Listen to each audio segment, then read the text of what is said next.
Lola Mora fue una escultora clásica en su modelado, conservadora y mimada por poderosos. Sin embargo, en su vida, en el amor, supo transgredir. Moderada en el arte, fue una desmesurada artista de la pasión. Lola luchó, amó, triunfó y sufrió con una gran intensidad. Decidida y también desmedida, se casó con Luis Hernández Otero, 20 años menor que ella, en un matrimonio que duró poco. Pero al final del camino, tras 19 años de separación, la agonía los reconcilió poniendo fin a la tortuosa soledad de la artista.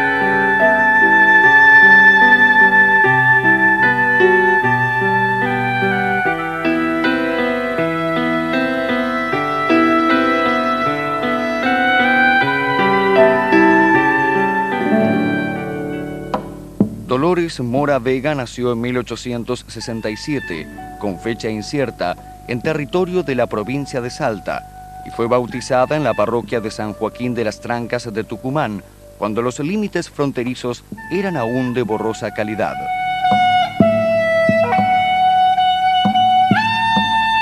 La Argentina atravesaba una época de difícil transición. Organizada constitucionalmente, la naciente república llevaba casi 6 décadas de luchas internas.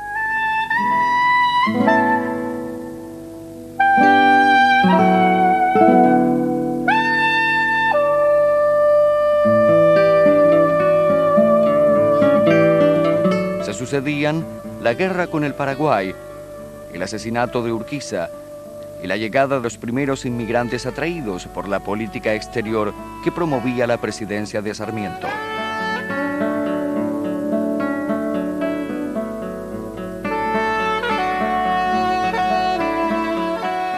Ajena a todos estos cambios, Lola pasaba sus primeros años en medio de la naturaleza, inmersa en una fantasía que el dinero de su padre estanciero aún podía sostener.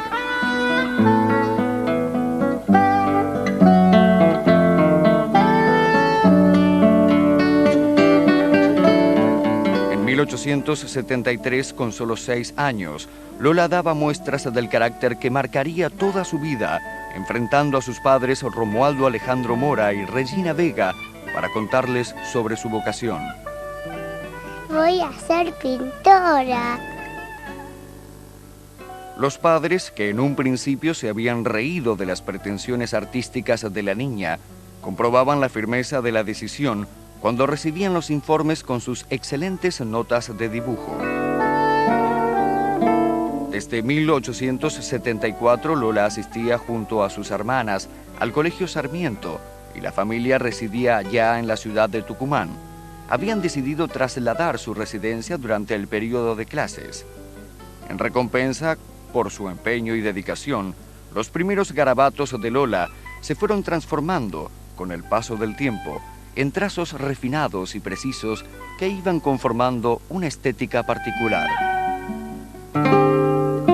Durante 1884, los Hernández Otero recibieron con alegría el nacimiento de un nuevo niño, Luis, que llegó al mundo en medio de las aspiraciones políticas de su padre, Sabá Hernández. Los Hernández Otero tenían un lugar entre las mejores familias de Entre Ríos y ostentaban un parentesco con el escritor del Martín Fierro, José Hernández.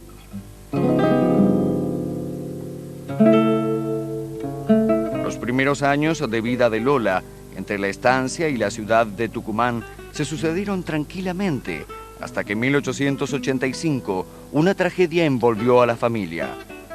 En menos de 15 días fallecieron sus padres.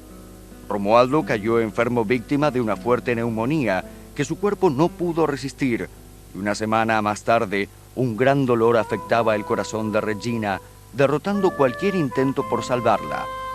Junto al pesar de la gran pérdida, Lola y sus 6 hermanos vieron cómo las deudas comenzaban a derrumbar la fantasía que habían vivido durante todos esos años. Acorralada por la realidad económica que vivía la familia y sintiéndose sola, a los 20 años Lola entendió que era el momento de cambiar y dedicarse plenamente a su vocación. En 1887, guiada por el maestro Santiago Falcucci, comenzó a darle forma a sus primeras obras.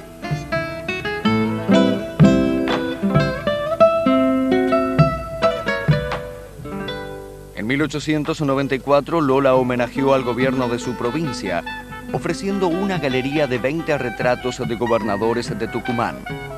La elección cristalizaba la cercanía del artista con la clase política tucumana y marcaba una etapa definitoria en su vida que le posibilitaría llegar a Buenos Aires con una beca para continuar sus estudios.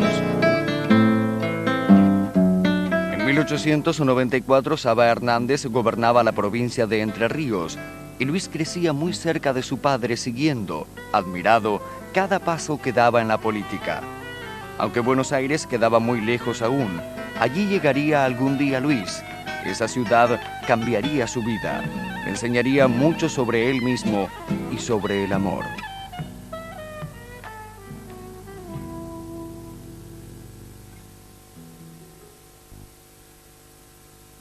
En Buenos Aires, Lola Mora conoció a Bartolomé Mitre, por cuyo intermedio logró gestionar un pedido de beca para continuar sus estudios en Europa. En la sesión del 29 de septiembre de 1896, presidida por Julio Argentino Roca, la Cámara de Senadores aprobó el pedido y el nuevo año la encontró ya instalada en Roma, acompañada de su hermano Alejandro. En Roma, nuevamente un político, el embajador argentino Enrique Moreno, le tendió una mano a la artista. Moreno se ocupó trabajosamente de conectar a Lola con un maestro del que había escuchado hablar mucho en Tucumán, Francesco Michetti. Y Michetti, que en un principio se había negado a recibir a Lola en su estudio, terminó rindiéndose a la insistente voluntad de la artista, aceptándola como su discípula por un periodo de prueba de 2 meses. Lola comenzó a llamar la atención en todas las salas y centros artísticos donde se presentaba. Su trabajo en Europa alcanzó muy pronto los oídos del periodismo argentino, que comenzó a verla como la nueva promesa nacional. Lola Mora comprendió entonces que la prensa resultaba un buen aliado en el camino hacia el éxito, y se convirtió en la primera mujer que operó su ascendente carrera como escultora y artista a través del periodismo, sustentada por la simpatía que sentía por ella la clase dominante. En 1900, Lola regresó a Buenos Aires por primera vez y ofreció al gobierno de la ciudad una fuente para la Plaza de Mayo en homenaje al dios Nereo. Los bocetos, en un principio rechazados por la intendencia de la ciudad, fueron finalmente aceptados gracias a la intervención de Roca. Hacia fines de ese año, Lola regresó a Roma con más encargos, entre ellos el de la fuente. Luego de 1 año y medio de trabajo y de algunas complicaciones en el traslado, Lola llegó con su obra a Buenos Aires. La inauguración de la Fuente de las Nereidas se llevó a cabo el 22 de mayo de 1903 en el Paseo de Julio y fue un gran acontecimiento.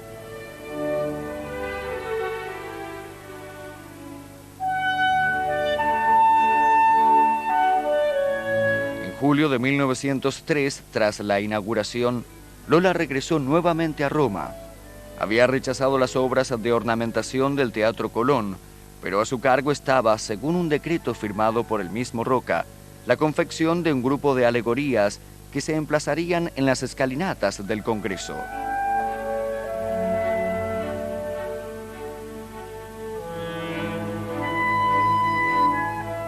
En Roma, su nuevo taller quedó instalado en un villino de la Vía Dogali número 3.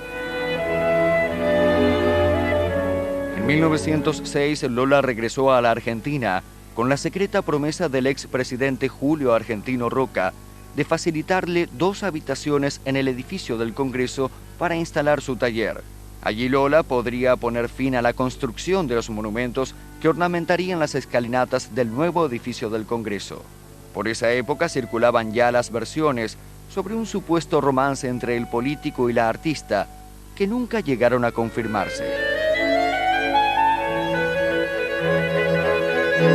Lola trabajaba día y noche para cumplir con la fecha de entrega de las alegorías encargadas por Roca. Ni bien terminaba una escultura, continuaba con la siguiente. No tenía un segundo de sosiego. La idea de no llegar a tiempo la preocupaba y por eso doblaba sus esfuerzos trabajando sin descanso, sin pensar en nada más.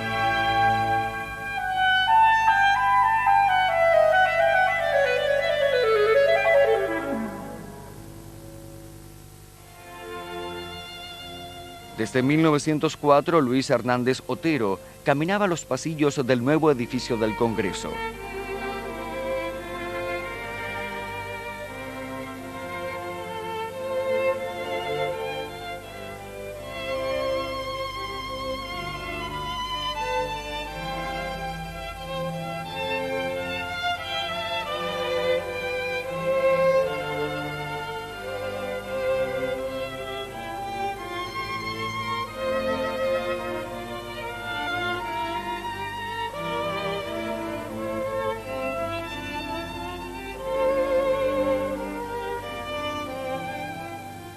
Su padre, Sabá Hernández, había sido gobernador de Entre Ríos, su provincia natal, una década antes, y en 1906 se desenvolvía como diputado por ese distrito. Luis trabajaba junto a su padre y había observado discretamente a la inquilina. Esa enérgica mujer lo intrigaba. Su manera decidida y atrevida de moverse por el Congreso lo conmovía. La firmeza de las manos de Lola modelando la piedra con el cincel y la pasión de su mirada, franca, directa, provocaba en su cuerpo un extraño sentimiento, el éxtasis. Por el amplio corredor del Congreso, al día siguiente del emplazamiento de sus obras, Luis se acercó al taller de Lola. El joven había asistido a la esperada inauguración, pero por más que aplaudía a rabiar, ella no había reparado en él. Luis presentía que este encuentro era el indicado para declararle su amor, pero solo atinó a confesarle su anhelo frustrado de ser escultor. Esa confesión conmovió a Lola profundamente.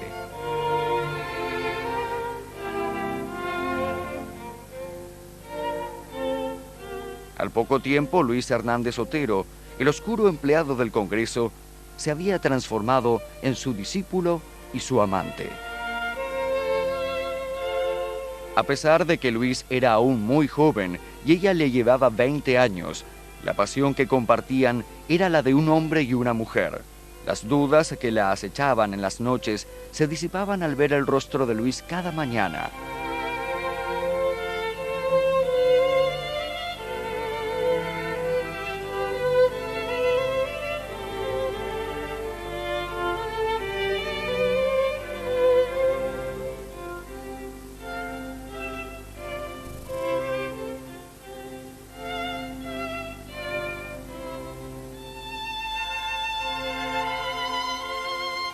Lola modelaba más inspirada que nunca. El amor le daba una sensibilidad extrema y en cada escultura, en cada revés que sufrían sus obras, Lola se apoyaba en el amor de Luis. Sus palabras la contenían, le daban aliento para continuar.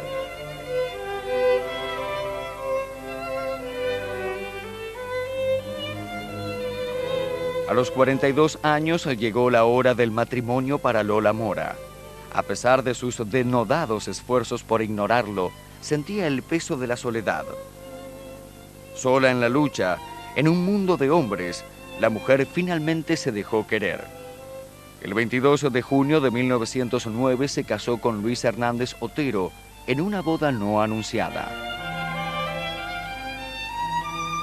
En la Basílica del Socorro se los escuchó jurarse amor eterno sin más reparos que el saberse juntos, aunque al dar sus datos para el acto de matrimonio, se ocuparon de modificar sus edades con el firme propósito de achicar la diferencia que los separaba.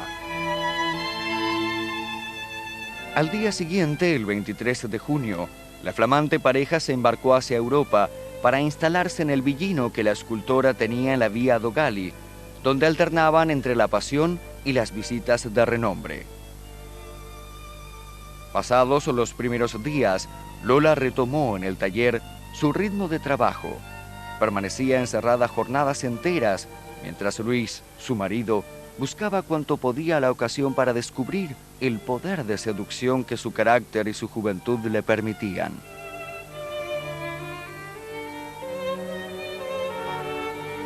Al tiempo que Luis Hernández Otero sumaba amantes en sus interminables noches de póker, la idea de tener un hijo atormentaba a Lola, y en la soledad que su matrimonio le regalaba, ella modelaba niños con la tristeza del deseo frustrado y la ansiedad de liberarse del tormento.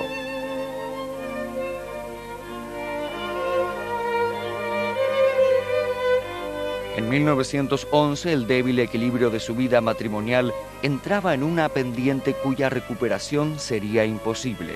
Una tarde de agosto, Maruska Oppenheimer llegó hasta la Vía Dogali para que la escultora la inmortalizara en mármol y marcó el comienzo del ocaso.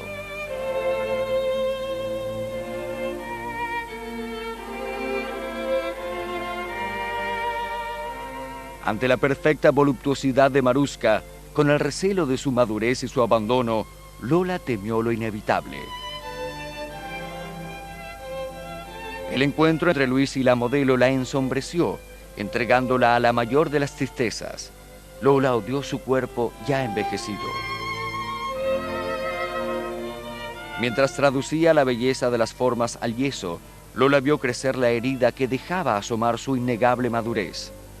Lola nunca había sido de una gran belleza, pero igualmente conocía el amor.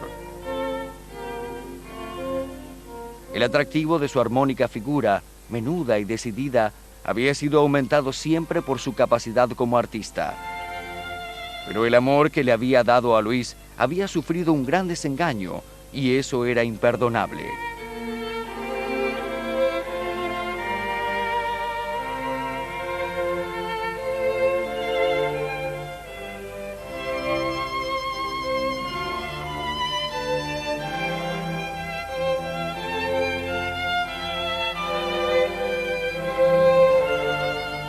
El 22 de abril de 1913, Lola cumplía 46 años y estaba sola. Luis había partido a una de sus interminables jornadas de póker, pero fue la misma Lola quien descubrió la desgraciada mentira. Del brazo de Maruska, Luis recorría la noche.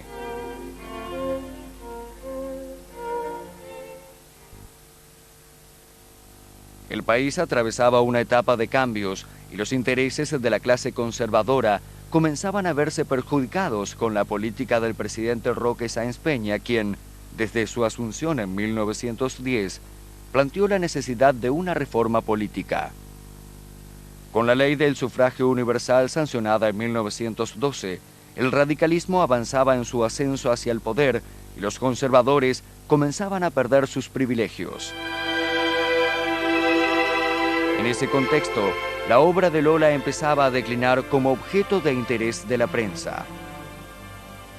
Su matrimonio era ya un espejismo y hasta sus viajes pasaban inadvertidos entre los periodistas que tantas veces anteriormente se habían ocupado de ella. En 1915, Lola regresaba a la Argentina con la esperanza de poder prolongar aún más la inevitable agonía de su amor con Luis Hernández Otero. Sosteniéndose en él, Lola veía complicarse la posibilidad de hacer el monumento a la bandera, el posible retiro de las alegorías que había hecho para el nuevo edificio del Congreso de la Nación y el futuro traslado de la Fuente de las Nereidas del Paseo de Julio al Balneario Sur.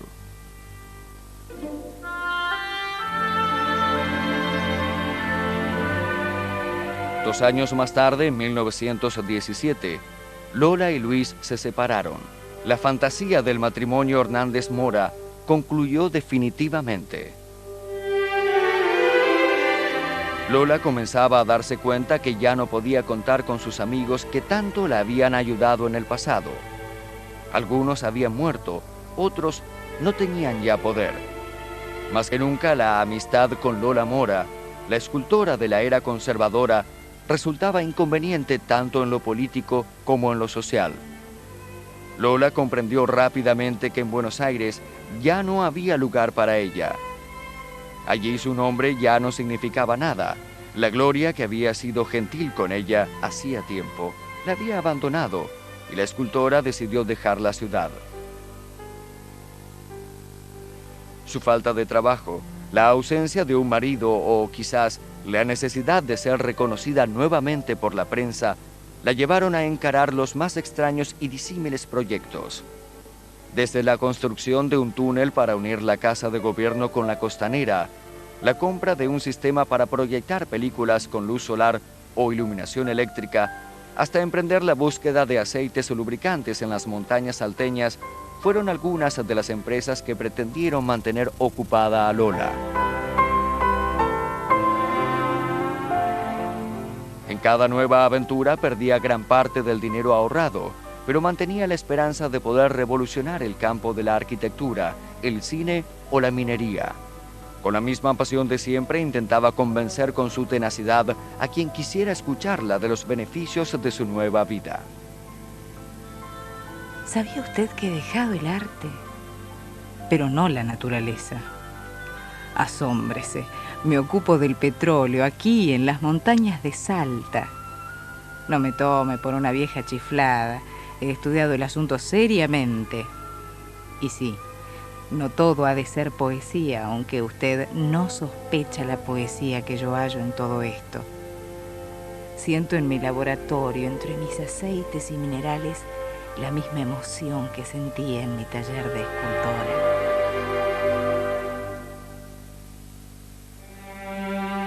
A los 66 años de edad, Lola volvió a Buenos Aires. Al enterarse, sus sobrinas se la llevaron a vivir con ellas. Mientras insistía en la búsqueda de esquitos bituminosos en los cerros salteños, la escultora había sufrido una trombosis y debió abandonar la aventura. Ella misma se había internado en las minas y con sus propias manos había hecho el trabajo de cualquier hombre, pero su cuerpo ya avejentado y deteriorado no respondió a tanta exigencia. En la soledad de su cuarto, Lola se aferraba al pañuelo que le había regalado la reina de Italia, como si el pañuelo le pudiera devolver las horas del lejano esplendor.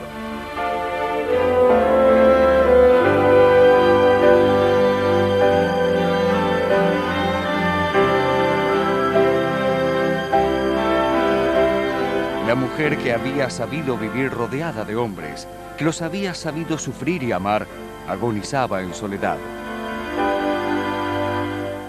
En las noches de lluvia, la anciana escultora se ausentaba de la casa de sus sobrinas sin previo aviso. Deambulaba sin rumbo, pero todas las calles parecían llevarla siempre hacia el mismo lugar. El 17 de agosto de 1935, Lola sufrió un nuevo ataque que la dejó definitivamente postrada y casi sin habla. Pero el nombre de su amor se escuchaba aún con la claridad que conservaban sus sentimientos. El 31 de mayo de 1936 entró en la habitación de la casa de la avenida Santa Fe Luis Hernández Otero. Hacía 19 años que no se veían y en la intimidad de la nebulosa que da la agonía se produjo una tierna reconciliación. Luis tenía 54 años. Una semana después, el 7 de junio de 1936, Lola Mora falleció. Hacía 3 días que había entrado en coma, pero su corazón, empecinado, no quería dejar de latir.